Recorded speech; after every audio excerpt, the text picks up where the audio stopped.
നമസ്കാരം. Raf talk ഫുട്ബോളിലേക്ക് അവർക്കും സ്വാഗതം. വേൾഡ് കപ്പിൻ്റെ ഫൈനലിൽ ബ്രസീലും പോർച്ചുഗലും തമ്മിൽ ഏറ്റുമുട്ടേണ്ടി വന്നാലോ? നിങ്ങൾ എന്ത് പറയുന്നു അങ്ങനെ ഒരു ഫൈനലിനെ കുറിച്ച്? എന്ത് പറയുന്നു? എന്നാൽ റോബർട്ടോ കാർലോസിനെ ചെയ്തത് പറയാനുണ്ട്. റോബർട്ടോ കാർലോസിനോട് ചോദിക്കുന്നു, നിങ്ങൾ എങ്ങനെ കാണുന്നു ബ്രസീൽ പോർച്ചുഗൽ ഫൈനൽ വേൾഡ് കപ്പിൽ വന്നാൽ? നിങ്ങൾ അതിനെക്കുറിച്ച് എന്ത് പറയുന്നു? അദ്ദേഹത്തിൻ്റെ മറുപടി, undoubtedly B A great final. ഒരു സംശയവും വേണ്ട, അതൊരു വല്ലാത്ത ഫൈനലായിരിക്കും. ഇതിനു മുമ്പ് അങ്ങനെയൊന്നും സംഭവിച്ചിട്ടില്ല.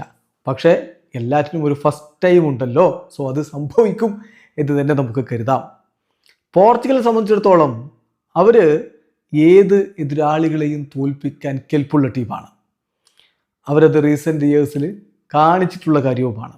അവർക്ക് ക്രിസ്ത്യാനോ റൊണാൾഡോയെ പോലുള്ളൊരു താരമുണ്ട്, ഒരു സ്ട്രോങ് മിഡ്ഫീൽഡുണ്ട്, എക്സലൻ്റ് കോച്ചുമുണ്ട്.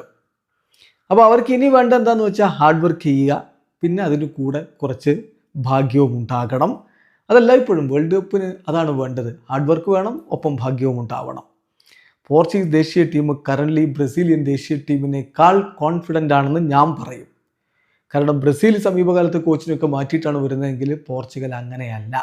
അവർ കൂടുതൽ ഒത്തൊരുമയോടെ ഒത്തുണക്കത്തോടെ കളിക്കാൻ അവരുടെ കോച്ചിൻ്റെ സാന്നിധ്യം അവരെ സഹായിക്കുന്നുണ്ട്. തീർച്ചയായിട്ടും അവർ വേൾഡ് കപ്പിലെ ഫേവററ്റ്സുകളുടെ കൂട്ടത്തിലാണ് എല്ലായ്പ്പോഴും എന്ന പോലെ.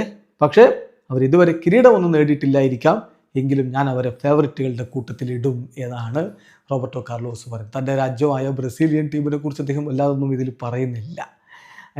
പക്ഷെ അദ്ദേഹം ഒരു കാര്യം പറയുന്നുണ്ട്, പോർച്ചുഗലും ബ്രസീലും തമ്മിൽ വേൾഡ് കപ്പിൻ്റെ ഫൈനൽ വരികയാണെങ്കിൽ അതൊരു ഇൻക്രെഡിബിൾ ഫൈനലായിരിക്കുമെന്ന്. കാത്തിരിക്കാം.